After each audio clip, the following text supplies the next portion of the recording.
My dear Pokiri part 9. అదేంటి అశ్విన్ గారు, afternoon తెలియడం ఏంటి అని అడిగింది Mahi. Wait and see Mahi. సరే నీ ఆఫీస్ వచ్చింది, నువ్వు లోపలికి వెళ్ళు అని కార్ ఆపాడు అశ్విన్. నేను నా ఆఫీస్ నేమ్ మీకు చెప్పలేను కదా. మీకు ఇలా తెలుసు అశ్విన్ గారు, ఇదే నా ఆఫీస్ అని అడిగింది మహి. అది మహి అని అంటూ, మీ ఆఫీస్ ని మా అమ్మ చెప్పింది అని అన్నాడు అశ్విన్. సర్లేండి ఓకే బాయ్ అని తన మొబైల్ ల్యాప్టాప్ తీసుకుని లోపలికి వెళ్ళింది మహి. మహి లోపలికి వెళ్లే దాకా అక్కడే ఉండి, తను లోపలికి వెళ్ళగానే కార్ పార్క్ చేయడానికి వెళ్ళాడు అశ్విన్.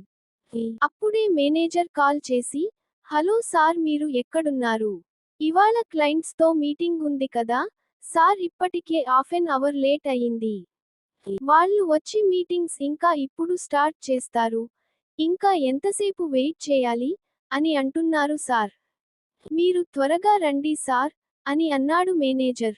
నేను వచ్చాను, ఇక్కడ కార్ పార్క్ చేస్తున్నాను, ఓన్లీ 5 మినిట్స్ అని అన్నాడు అశ్విన్. మహి లోపలికి వెళ్ళగానే తను జాబ్లో జాయిన్ అవ్వడానికి జాయినింగ్ లెటర్ పై సీఈఓ సార్ దగ్గరికి వెళ్లి సిగ్నేచర్ తీసుకురమ్మని చెప్పారు స్టాఫ్ మేనేజర్ మధుమిత.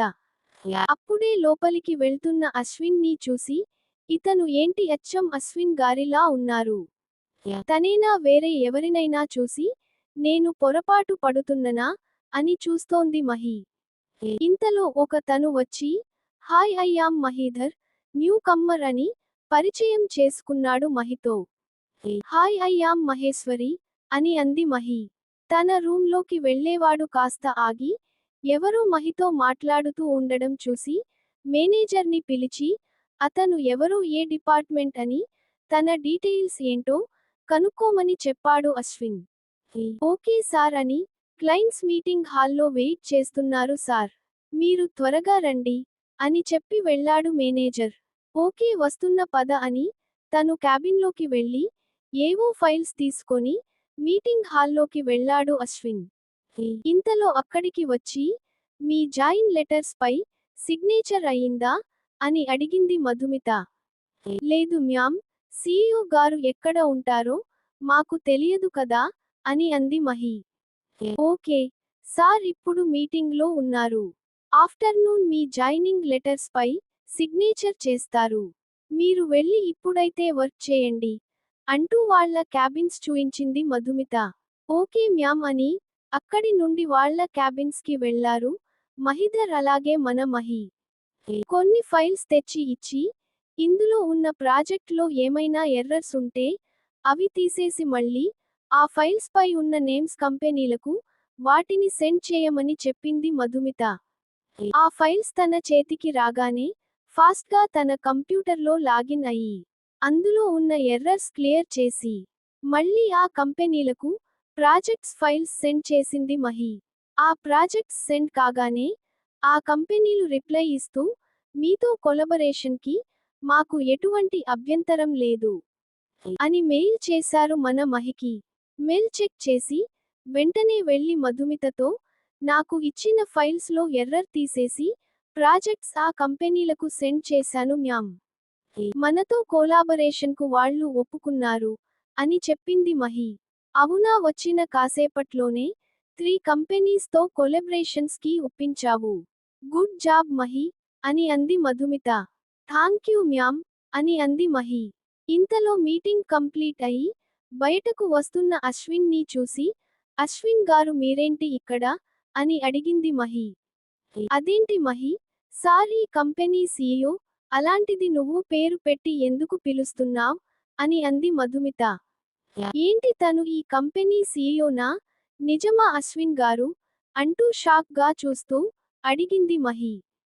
అవును మహి, నీకు ఆఫ్టర్నూన్ నా కంపెనీ ఎక్కడో తెలుస్తుందని చెప్పాను కదా, ఇప్పుడు తెలిసిందా, నువ్వు ఎక్కడ జాబ్ చేస్తున్నావు, ఎవరి దగ్గర జాబ్ చేస్తున్నావో అని నవ్వుతూ అన్నాడు అశ్విన్. మరి ఈ విషయానికి నాకు ముందే ఎందుకు చెప్పలేదు అశ్విన్ గారు అని అంది మహి. ఎక్కడ చెప్పనిచ్చావు మహి, నిన్న ఈ విషయమై చెప్తానని చేయి పట్టుకుంటే నా చెంప వాయించావు కదా అని ఇన్నోసెంట్ ఫేస్ పెట్టి అన్నాడు అశ్విన్. అది అలా మీరు సడన్గాన చేయి పట్టుకునేసరికి ఏదో కోపంలో కొట్టేశాను. ఇప్పుడు అది మనసులో పెట్టుకొని నా పైన రివెంజ్ లాంటిది ఏమైనా ప్లాన్ చేస్తారా ఏంటి అశ్విన్ గారు అని అంది మహి. సెటప్ మహి, నీపై నేనెందుకు రివెంజ్ తీర్చుకుంటాను. అయినా నీ ప్లేస్లో వేరే ఏ అమ్మాయి ఉన్నా అలాగే రియాక్ట్ అవుతుంది. అలాగే అవ్వాలి కూడా. ఎవరూ ముక్కు మొహం తెలియని అతను చెయ్యి పట్టుకుంటే అలానే రియాక్ట్ అవ్వాలి అని నవ్వుతూ అన్నాడు అశ్విన్. హమ్మయ్య, అయితే ఇప్పుడు నా మీద మీకు ఎలాంటి కోపం లేదు కదా, అది చాలు నాకు అని అంది మహి. కమాన్ మహి, నీ మీద నాకెందుకు కోపం. అయినా నీ మీద కోపం ఉంటే నిన్న నువ్వు కొట్టినప్పుడే జాబ్లో నుండి తీసేసేవాణ్ణి. అయినా నిన్ను అలా సపోర్ట్ చేసి అమ్మమ్మని ఎదిరించి మాట్లాడేవాడినా చెప్పు అని అన్నాడు అశ్విన్. థాంక్స్ అశ్విన్ గారు, నిన్న నా గురించి మీరు స్టాండ్ తీసుకొని మాట్లాడినందుకు. అలాగే నాకు ఈరోజు జాబ్ ఇచ్చినందుకు అని అంది మహి. సరే మనం ఏమన్నా పరాయి వల్లమా అలా మాట్లాడుతున్నావ్. పద పద, ఇప్పటికే లేట్ అవుతుంది. అందరూ లంచ్కి వెళ్లారు. మనం కూడా వెళ్ళి లంచ్ చేద్దాం పద అని అన్నాడు అశ్విన్. అవును కదా, లంచ్ టైం అయింది కదా, మరిచిపోయాను. అయినా నేను ఈరోజు లంచ్ బాక్స్ తెచ్చుకోలేదు అశ్విన్ గారు, నేను వెళ్ళి క్యాంటీన్లో తింటాను. మీరు వెళ్ళి తినండి అని అంది మహి. అదిగో మళ్ళీ పరాయివాడిలా చూస్తున్నవు. నువ్వు వెళ్ళి క్యాంటీన్లో తినడమేంటి? పద నా క్యాబిన్ లోకి వెళ్దాం, నేను ఆల్రెడీ ఫుడ్ ఆర్డర్ చేశాను మనిద్దరికీ కలిపి అని అన్నాడు అశ్విన్. వద్దులేండి అశ్విన్ గారు, నేను అందరి స్టాఫ్ లాగానే క్యాంటీన్లో తింటాను. మళ్ళీ మీతో కలిసి తిన్నాను అంటే ఏవేవో గాసిప్స్, రూమర్స్ కూడా స్ప్రెడ్ అవుతాయి అని అంది మహి. అవును, అవుతే ఏమవుతుంది మహి, నువ్వు నా మరదలువే కదా. ఎవరు ఏమనుకుంటే మనకెందుకు చెప్పు, మనమేంటో మనకు తెలుసు కదా అని అన్నాడు అశ్విన్. అది ఇంట్లో మహి గారు, ఆఫీసులో మీరు బాస్, నేను ఒక నార్మల్ ఎంప్లాయిన్ అంతే అని అంది మహి. చూడు మహి, ఎవరో ఏమో అనుకుంటున్నారని మనం ఎప్పుడూ భయపడకూడదు. అయినా నువ్వు నార్మల్ ఎంప్లాయ్ అని నీకు ఎవరు చెప్పారు అని అడిగాడు అశ్విన్.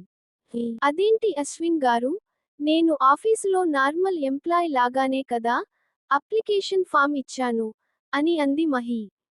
నువ్వు ఇచ్చింది నార్మల్ ఎంప్లాయ్ లాగానే కానీ నిన్ను నా పర్సనల్ అసిస్టెంట్గా నేను నిన్ను జాబ్లోకి తీసుకున్నాను అని అన్నాడు అశ్విన్. అయినా అలా ఎలా ఎంప్లాయ్ రెస్యూమ్ నుండి పర్సనల్ అసిస్టెంట్ పోస్ట్కు తీసుకోవచ్చా అని అడిగింది మహి. అవన్నీ మనం తింటూ మాట్లాడుకుందాం పద, నాకు చాలా ఆకలిగా ఉంది. అసలే మార్నింగ్ టిఫిన్ కూడా సరిగ్గా తినలేను అని అన్నాడు అశ్విన్. సరే పదండి అని అంది మహి. ఇద్దరు కలిసి అశ్విన్ క్యాబిన్ వెళ్లారు. అదివరకే అశ్విన్ ఫుడ్ ఆర్డర్ ఇవ్వడంతో కలిసి భోజనం చేయడానికి కూర్చుని అశ్విన్ కి వడ్డించి తను కూడా వడ్డించుకుంది మహి. అయినా అశ్విన్ గారు, మార్నింగ్ నానమ్మ మిమ్మల్ని వందనని తన ఆఫీసు దగ్గర డ్రాప్ చేయమంటే కుదరదని చెప్పారు. ఇప్పుడేమో నాకు మీ పర్సనల్ అసిస్టెంట్ గా పోస్ట్ ఇచ్చారు. ఈ విషయానికి నానమ్మకు తెలిసిందనుకో, ఇక నా పని గోవిందా గోవిందా అని అంది మహి. ఎందుకు మహి, అమ్మమ్మని చూస్తే అలా భయపడతావు అని అడిగాడు అశ్విన్. హా, మీకు అమ్మమ్మగారే కానీ నా లైఫ్ లో మాత్రం పెద్ద డెవిల్ అని అంది మహి. అదేంటి అలా అంటున్నావ్, ఎప్పుడైనా అమ్మమ్మ నిన్నేమైనా కొట్టిందా అని అడిగాడు అశ్విన్.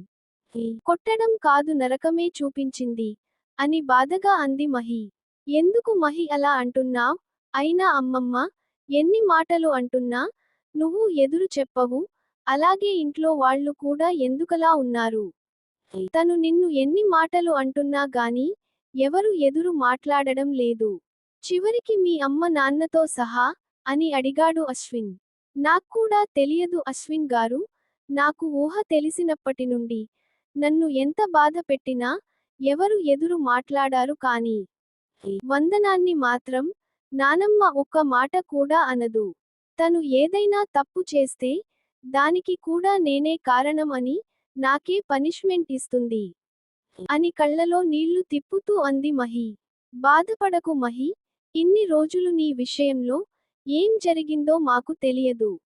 ఇకపై అలా జరగకుండా మేం చూసుకుంటాంగా అని మహిని ఓదార్చాడు అశ్విన్. అయినా నా విషయంలో మీరు మీ ఫ్యామిలీ ఎందుకు అశ్విన్ గారు అంతగా ఇన్వాల్వ్ అవుతున్నారు? నాకు సపోర్ట్ చేసి మాట్లాడుతున్నారు అని అడిగింది మహి. అందులో తప్పేముంది మహి, ఓకే ఫ్యామిలీ కదా అని అన్నాడు అశ్విన్. అది సరే అశ్విన్ గారు, నిన్న నా బర్త్డే సెలబ్రేషన్ చేయాలని మీకు ఎందుకనిపించింది అని అడిగింది మహి. ముందు ముందు నీకే తెలుస్తుంది. కానీ నీ విషయంలో వందన ఎందుకు నెగిటివ్ గా ఉంది అని అడిగాడు అశ్విన్. తెలియదు అశ్విన్ గారు, నేను చిన్నప్పటి నుండి ఎక్కువగా హాస్టల్లోనే ఉన్నాను. ఎప్పుడైనా పండుకో పబ్బానికో ఇంటికి వచ్చినప్పుడు వందన ఏదో ఒకటి చేసి నన్ను నానమ్మ దగ్గర ఇరికిస్తుంది. నేను కూడా వందనని ఎక్కువ పట్టించుకోను అని అంది మహి. అవునా, నేను కూడా వచ్చినప్పటి నుండి వందనని అబ్జర్వ్ చేస్తూనే ఉన్నాను. తను నీ విషయంలో చాలా నెగిటివ్గా అనిపిస్తుంది అని అన్నాడు అశ్విన్.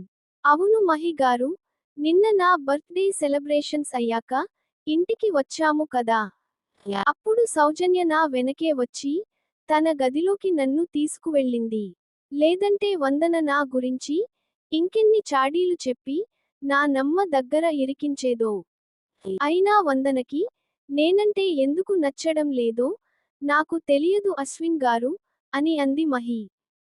నాకు తెలుసు మహి, అందుకే సౌజన్య నీ వెనకాలే వచ్చి నిన్ను తీసుకెళ్ళింది. మళ్ళీ ఎక్కడ నిన్ను అమ్మమ్మ బాధ పెడుతుందో అని తను ముందుగానే ఆలోచించుకొని ఈ డెసిషన్ తీసుకుంది అని అన్నాడు అశ్విన్. అయినా మీరు సౌజన్యని అలా ఎందుకు ఏడిపిస్తారు అశ్విన్ గారు అని అడిగింది మహి. తను చేసే పనులు నీకు తెలియదు మహి, ఒక్కోసారి అచ్చం కోతిలా చేస్తుంది. చూడడానికి డీసెంట్ గా ఉన్నా చాలా అల్లరి పిల్ల. ఒకసారి తన వల్ల నేను మా అమ్మతో దెబ్బలు పడ్డాను అని అన్నాడు అశ్విన్. ఏంటి అత్తయ్య మిమ్మల్ని కొట్టిందా అంటూ నవ్వుతూ అడిగింది మహి. నేను దెబ్బలు పడ్డాను అంటే నీకు నవ్వులాటగా ఉందా మహి అని అన్నాడు అశ్విన్. అయినా ఇంత పెద్ద బిజినెస్ మ్యాన్ని కొట్టిందంటే అత్తయ్య చాలా గ్రేట్ అని నవ్వింది మహి. అది సరేగాని, ఇప్పటి నుండి నువ్వు నాకు పర్సనల్ అసిస్టెంట్వి, అది గుర్తు పెట్టుకో అని అన్నాడు అశ్విన్. సరే అశ్విన్ గారు, మీరు చెప్పినట్టే చేస్తాను అని అంది మహి. ఇంకా ఈ గారు గీరు అవసరమా మహి, ఎంచక్కా బావ అని పిలవచ్చు కదా అని అన్నాడు అశ్విన్. ఏంటి బావనా, మీరు నాకు బాస్ అశ్విన్ గారు, అయినా అలా ఎలా బావ అని పిలుస్తాను? మనకి పరిచయమైంది నిన్ననే కదా, అయినా మీలో పోకిరి వేషాలు చాలా ఎక్కువగా ఉన్నాయి. ఆ విషయానికి మీకు తెలుసా అని అంది మహి. ఏంటి, నాలో పోకిరి వేషాలు ఎక్కువగా ఉన్నాయా అని అడిగాడు అశ్విన్.